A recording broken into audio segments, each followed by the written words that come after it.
We all know Dragon Ball's got plenty of strong characters, but something that I find more interesting is the unique abilities that go along with that. Beyond simply just raw power, there are plenty of interesting abilities and techniques that overcome or nullify that power, or attributing to that power. For lack of a better word, we'll just refer to it as hacks, a common term in the power scaling community. And there are plenty of these within Dragon Ball, whether it's insane potential, unique techniques, some sort of crazy source of power, or any combination of those. There's a lot of insane hacks for our heroes to go up against, or use for themselves even. There's plenty that I can cover. Lots of characters have unique abilities, especially with how massive the cast is in Dragon Ball. But here, I'm going to focus on the ones that are most interesting for myself, and the ones that I also see as most insane. And after all, if I sat here all day trying to go over every single thing, well, this would be a way longer video, especially if I were to go in depth about all of them. Speaking of hacks, I've got a pretty nice life hack, thanks to today's sponsor, the Ridge Wallet. The card case makes it so I don't have any need for a bulky wallet anymore. It's very well made, holds all my cards and my cash, and has RFID security for my cards. The key case is great too, giving me a much sleeker way to carry around my keys instead of some weird keychain. I love how minimalist they are, not too flashy, but still very durable. They come in a bunch of different styles, so there's definitely one out there for you too. And now is the perfect time to get one. By using the link ridge.com/salad, you can get some great savings, up to 40%, now through December 22nd. That's ridge.com/salad. Thanks again to Ridge Wallet for sponsoring this video. So, where should we start with this? Let's actually go back to original Dragon Ball, with one of the most overpowered and somewhat forgotten abilities in the series. Well, outside of people that play Dokkan. If you guys remember Devilman and his Devil Might Beam, that was actually a pretty busted technique when you think about it. If he launched this attack at someone and they had any sort of negative emotions or thoughts in their mind, they'd die instantly. Of course, if you're someone like Goku who has no negative thoughts like that, you're not going to be affected by this attack at all. It won't even hurt. But especially in Dragon Ball, characters like that aren't incredibly common. That's a very tame condition for this to work. This is one of the first examples and one of the craziest examples of a hack in Dragon Ball like that. A one-shot insta-kill attack. Pretty cool and a fitting thing to start with. Let's go over to some more crazy ones in the latter parts of the manga, aka Dragon Ball Z. I'm using the term hacks pretty loosely, so some abilities that I cover will actually be a little bit more tame. But with Dragon Ball, there's not too many things that are tame about it, honestly. Let's start with one of the most prevalent things. Saiyan power or Zenkai boost. Whenever a Saiyan is close to death and they recover, they gain a huge amount of power from that. Now, it was pretty reserved at first. I mean, even look at Vegeta's increase from the Saiyan Saga to the Namek Saga at first. It was only a couple thousand increase in his power level. But after that, it gets pretty ridiculous. Hell, even Vegeta realized how ridiculous it is, even having Krillin launch a blast right through him just so he can benefit from a Zenkai boost from that. Willingly taking that damage knowing that it'll help him grow. And it's not really just the Zenkais either, Saiyans are just incredibly strong to begin with, especially if you're a hybrid Saiyan like Gohan, which is one of the great examples of a character with huge potential in Dragon Ball.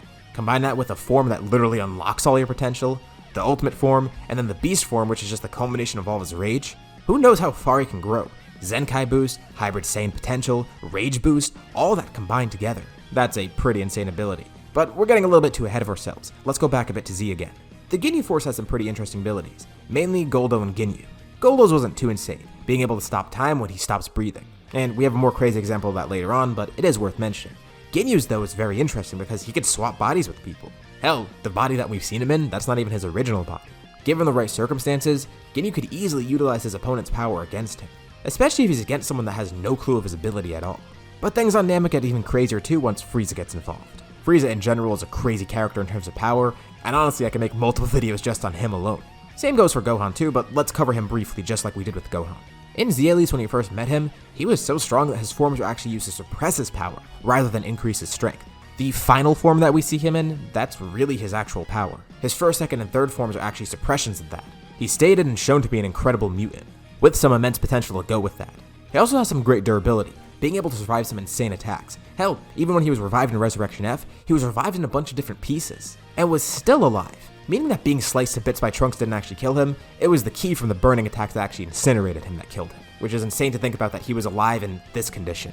But besides his durability, his potential is obviously a huge factor in his growth. 4 months of light training in Resurrection F got him a golden form, taking him from Namek level to Super Saiyan Blue level, and up until the Tournament of Power. He was stuck in a cocoon in hell, and just by doing mental training, he was able to get full control over his golden form, growing even stronger too. And of course, now we have Black Frieza. At the time of recording this, September 21st, 2022, the form was only just revealed to us, but we do know he trained 10 years for it, and I mean, come on. He one-shotted True Ultra Instinct Goku and Ultra Ego Vegeta. And not just one-shotted them, he one-shotted both of them at the same time, casually. So it's safe to say that his potential in being a mutant is a hack for him. But that doesn't just apply to Frieza. There's also Cell, who directly inherits that from Frieza too, as well as some other crazy traits. Abilities from Saiyans and Namekians too. Now, we never got to see a complete Cell Max, and we never got to see Cell use his full potential. But realistically, if we ever saw that, well, it's a deadly combo. Frieza's potential, Zenkai boost, regeneration. Those three things together could possibly make Cell unstoppable, if he were alive, of course. In all honesty, he probably has the craziest potential of anyone here, just from those three alone. And the fact that he could just replicate abilities of anybody at will. I mean, look how easily he learned instant transmission. He literally just died and somehow learned it. But he's not the only one who's like that. Someone who could copy abilities pretty easily and has insane regeneration. That brings us to Majin Buu. And it doesn't matter what Buu you're talking about.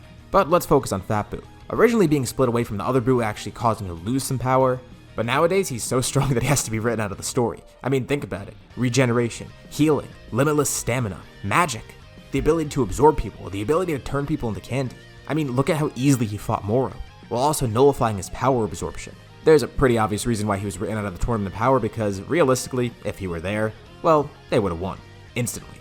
And all that insane power applies to Oob as well, which we did see in the Moro arc, but all we've seen is some of his power so far and haven't seen if he has any of the same hacks as Buu. At least not yet, he probably will. But since we already touched upon it a bit, let's actually go into Super.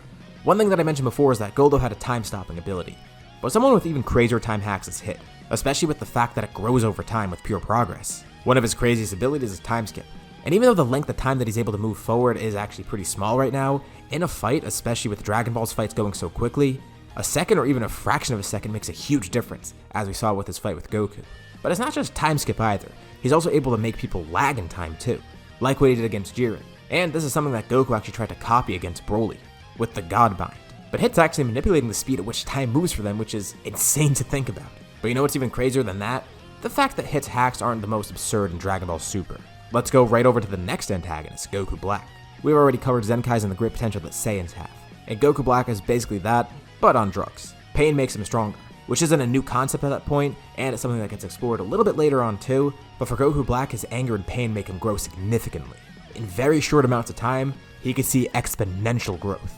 His hacks are so powerful that even he doesn't know what they do sometimes, like when he opened that rift with all the Goku Black clones coming through it. And you gotta have some pretty insane hacks to not even know the limits of your power. And on a similar note, there's Broly, who also can grow his power at insane rates as he fights, also due to his rage. Obviously this applies to the other Broly too. But if we wanted to talk about movies too, then we might as well bring up Janemba, who has some insane reality warping things, but that's a whole other can of worms, and like Frieza, you can make a whole video on Janemba alone. Anyways though, I'm getting a bit ahead of myself. Back to Broly. The only real downside so far is that he doesn't have any control of his power right now. Even in Superhero, he's training on Beerus' planet and still doesn't seem to have control over his anger, to the point where even Goku's a little bit terrified to train him. So at least his hacks have a drawback. But there's two more antagonists in Super with some pretty interesting ability, from the manga side I think specifically. Now, I could have covered Gas, but his power is from a wish made from the Dragon Balls, and it essentially just grants him whatever everyone else had. He did have the ability to go berserk and have a lot more power from that, but honestly without that wish I'm not sure how impressive he would be. But then there's Granola, who did get power from a wish as well, but he has a pretty unique ability that he had even before the wish. The red eye that the Cerealians have, giving them incredible vision, to the point where it can let them track little movements in people's bodies, tracking vital points, the flow of blood in someone's body. All these insane things that basically make it X-ray vision. And that's just as it was before. Now he actually has two red eyes, awakening the second one. And being able to strike vital points seems to actually be some sort of hack for him, because look how easily he was able to fight against Goku and Vegeta. And that actually brings me to Goku and Vegeta too, having Ultra Instinct and Ultra Ego. Again, something that I can make a whole video on its own. I don't think I really need to go too in depth about these two, because if you even slightly keep up with Dragon Ball, you know about Ultra Ego and Ultra Instinct. I don't need to cover why these abilities are absurd. But I got kind of ahead of myself, and there's another manga character too, Moro. It was interesting to see another magic user, especially the way he used it, being able to absorb people's energy and eat it, making himself stronger. Of course, it did seem to have some sort of limits, like at the end of the arc when his body wasn't able to contain the power of Ultra Instinct. But to a certain extent, this ability is still incredible. It's kind of like what I said for Ginyu, but in a much different light. Being able to use your opponent's power against them is pretty insane. Now obviously this isn't the first time we've seen energy absorption. I mean, Android 19, 20, and Super 17, they all had that ability too. But Moro's is a much more potent version of that. He could do this at a range, and at a wide scale. With them, they either had to have some sort of physical contact with their enemy, or they had to absorb a ki blast. With Moro, he could do all that, and he could do it from a range too. And it's not just limited to people. He could absorb planets. There's a reason they call him a planet eater. And that's in addition to his normal magical prowess. And on top of that, there's Moro 7-3, which allows him to copy the abilities of others by actually grabbing them.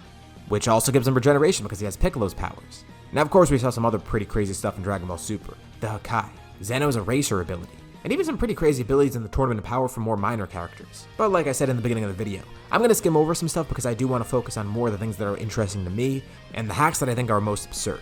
I could go into GT and the movies as well, and actually at that point, I can go into the video games too. But I don't want to keep you guys here forever. Now, I did briefly mention Janemba, but I'm gonna be honest. The main reason I made this video is because there is one character from one of the movies that I think is actually completely absurd. One who has a lot of these hacks, and then some, and one who gets overlooked a lot. Partially because people didn't really like his movie too much, but conceptually I think he has one of the coolest abilities. And that was a pretty unintentional pun because I'm talking about Cooler, specifically Metal Cooler. That's right, this video was made to hype up Cooler. You could probably already tell by now that I have a Cooler bias. But think about what the Big Getty Star is capable of. I mean, it allowed him to cheat death after all.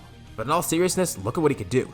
Metal Cooler is continuously growing, gathering more data, and whenever he takes any sort of damage at all, he can recover from it and figure out a way to not take that same sort of damage again. He has regeneration, data collection. He basically has continuous overpowered Zenkai boost. There's also duplication. You could have a whole army of Metal Coolers coming at you at once. If it weren't for the core being a weak point, the Big Getty Star could potentially be the most busted thing anyone in Dragon Ball could ever use. That's the big weakness right there.